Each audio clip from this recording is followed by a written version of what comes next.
Hello, my name is Kentaro Tamura, Program Director of Climate Energy here at IGES.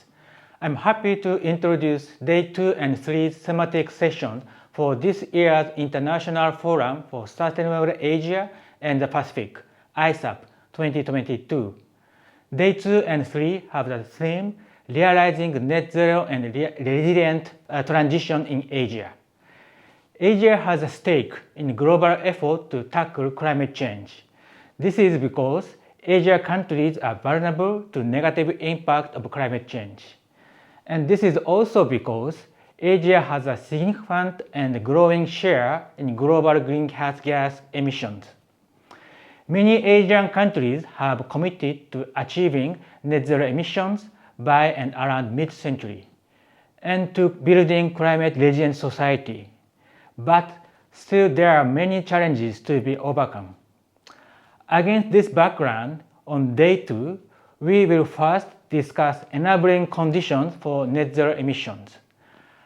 Net zero transformation becomes possible when changes are catalyzed across multiple scales, from individual lifestyle change to the sector-specific policy and broader social systems.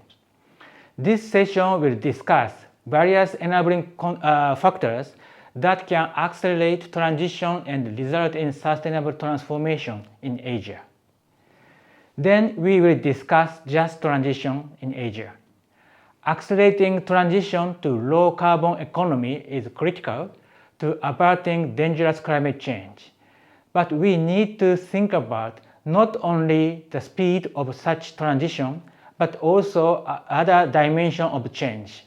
That means sustainable transition needs to be socially just. So this session will look at just transition from viewpoint of workers' compensation, student participation, and engagement of the next generation. Related to the role of a student, we will also discuss how to encourage individuals to make wise choices about food, clothes, shelter, transport, and lifestyle that surround us. In this context, this session will discuss the lessons learned from European climate student assemblies and their implications for Japan. On Day 3 of ISAP 2022, our focus will shift to issues related to how Japan can contribute to net zero and resilient transition in Asia.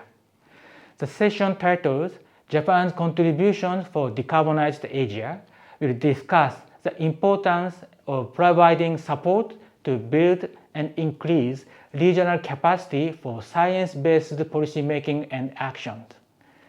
Then the next session discusses technology collaboration between Japan and India. Here we will highlight Japan-India Technology Matchmaking Platform. JITMAP is a multi-stakeholder platform to promote engagement and matching of Japanese and Indian stakeholders to facilitate low-carbon technology transfer. To promote such technology transfer, we will discuss the role of various stakeholders of both public and private sector in Japan and India. Last but not least, we will address the issue of adaptation. The climate change adaptation moves into an implementation phase. Capacity development is becoming important.